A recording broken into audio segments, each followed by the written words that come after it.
How's it going today, friends? I'm Jera if you're new here. Don't forget to take a look around and subscribe to my channel before you leave. I'm sure you'll love it. Today, let's talk about my trip around the world and what I have learned.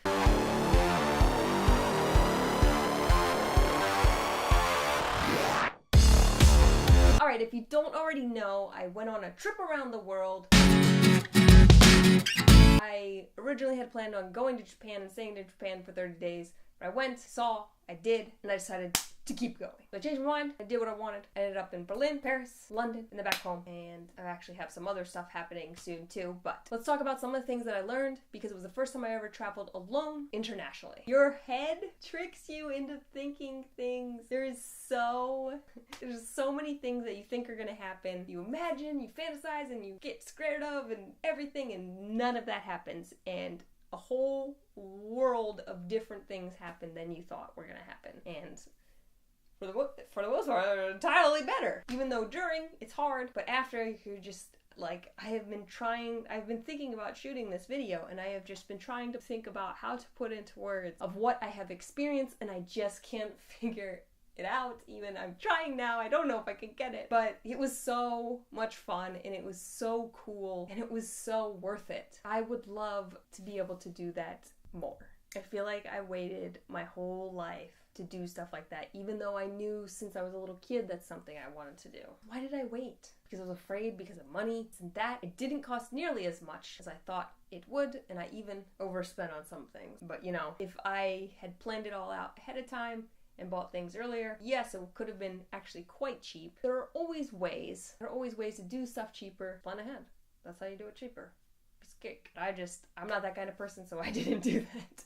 And also feeling like you have to have somebody else. Oh, granted, I only went to first world countries. I did not go to any third world countries yet, even though I really want to go to Thailand and India very, very badly. But all the worst, most awful things that you're afraid of and you think that might happen are going to happen to you are not going to happen to you. Usually if you think them, they don't happen. I don't know how. It just don't happen. And waiting for somebody else to do something like that, if you really want to do it, just isn't worth it. Just go for it. Go do it. You can do it. I know it's scary, but you can do it on your own. Not as hard as you think. Once you start getting used to it, those first 3 days, then you're like, okay, we're starting to get this. I'm starting to get this. And it gets easier. And by the last week of it, you might be exhausted and not really feel like doing anything. But you know that you could. If you actually honestly wanted to, you could have bopped around to more countries if you wanted to. But you just couldn't muster the energy because you overdid it. I can't figure out what to tell you guys. I can't figure it out. I cannot believe all the things that I did and that I experienced, and definitely addicted to that. It was good. Well, here's some footage from Japan about what I learned about traveling alone as a female. Alright, so some of my advice for traveling alone as a female would be to research some of the safer countries to go to for traveling alone, because it definitely can be scary. I personally thought I'd been to Japan before, and it was very safe, and more research, very safe alone.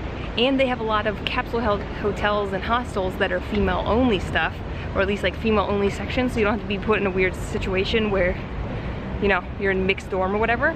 So if you really want to keep it that safe, there's those options here, and I'm sure there's those in other countries too. You just have to look into it.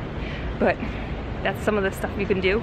I think also, like, I have a little whistle. I'm gonna blow it really hard because a lot of people are around. Whistle on my backpack, and just for safety's sake, right? Just for safety's sake. Never know.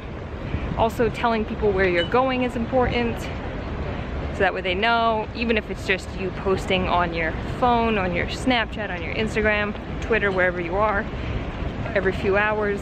It's helpful, just so people know you are okay and everything. If you're like, hey, if you haven't seen me post anything in like 12 hours, something's wrong. Tell them that, or something like that, or like check in. Having somebody, looking out for your whereabouts while you're on the trip that isn't necessarily on the trip with you is important. So go to some of the safer countries first.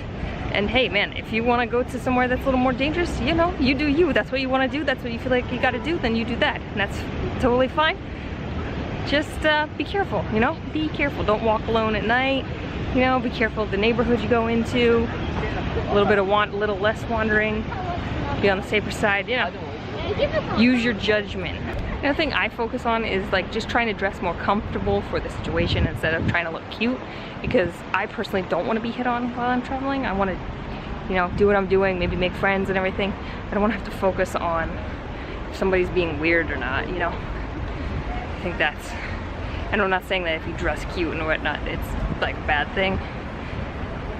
Just have some outfits where you're not like that, so that way if there's a day you're just like, oh, I just don't feel like good, I feel like shit, I just want to chill, you can, and less people will bug you. That you won't be able to put it into words. And even like, I have so many pictures to share, and I just feel so overwhelmed by it all. I'm still processing it. I feel like I still don't have words for it. Like I said, I just don't have the words. Absolutely unbelievable. But it's believable because I shot the vlogs and I have them to prove it. Although if I hadn't have shot the vlogs, I wouldn't have believed everything that I did. So I'm glad I did document all that. It made me more grateful for Los Angeles in that the food that I have at the farmer's market is incredible and amazing and such a good value for the money compared to some of the other things I bought overseas. And I mean, I'm sure like given the time I could figure it all out and get good stuff too, but I'm so very lucky here. It made me very grateful for things that I have here. It also just made me want to see more of the world because there's just so much out there. There's so much. I barely did anything for what is out in the world. There's so much to do and see and experience and people to meet. That was one of my favorite things, was meeting people and spending time with people I didn't know. And I think that Japan was also so hard because that was like a me and Brandon thing. We both made it. We finally made it. We both never had been out of the country. That's where we went on that free trip when we figured it all out, and it was very special to us. So going there alone was really hard, but it made me stronger. It also made me really want to work on veganism videos and videos about, you know, just sweatshop made items, because there's so much everywhere. There's meat just everywhere, so taken for granted, so dismissed, so just like this is as expected, and so without intention that you're like, those are lives on those plates, those are lives spread out through those packages. There's somebody's life. Somebody was tortured for you to have that, or for that to get thrown away, and we just take it so for granted. It's very upsetting. And then for me to be seen as kind of difficult because I don't want to eat dead bodies. There's something wrong there. To think about that. Although there were places that I found were way more vegan friendly and stuff way more labeled easily, and that was incredible and made me very jealous for that. So in some ways it helped further things I believed. It made me very excited to make more friends around the world. It made me want to do even more of it. It made me want to, you know, make more money so I can go and enjoy and do that more. And it made me really want to be able to make videos that matter, that will help change people's lives, because I want the best for everybody. I want other people to be able to experience the things that I have experienced. And I know we can't all experience the exact same things, but your own version of your trip around the world. I want you to experience that. I think you deserve that. You know you deserve that. So I guess I've just been trying to think about what more can I give to help get people there, to help inspire you to get there, to help motivate you to get there. I'm very fortunate to have gotten to do the things that I did, and I'm very grateful for it. I know sometimes during the vlogs I don't want to seem like it, but I'm sorry. But that's the thing, is if I had just done the trip and then shot this video, this would be a very different video than, because you wouldn't have seen all that process.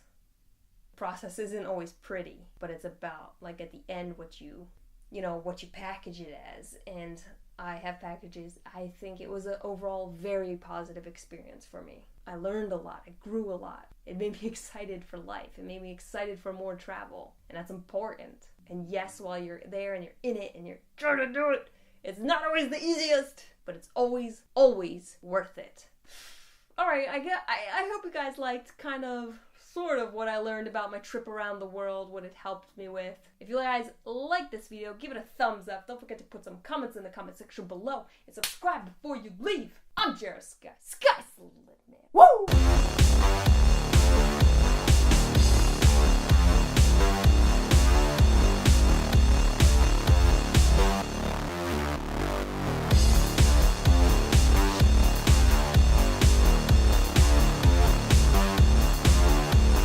my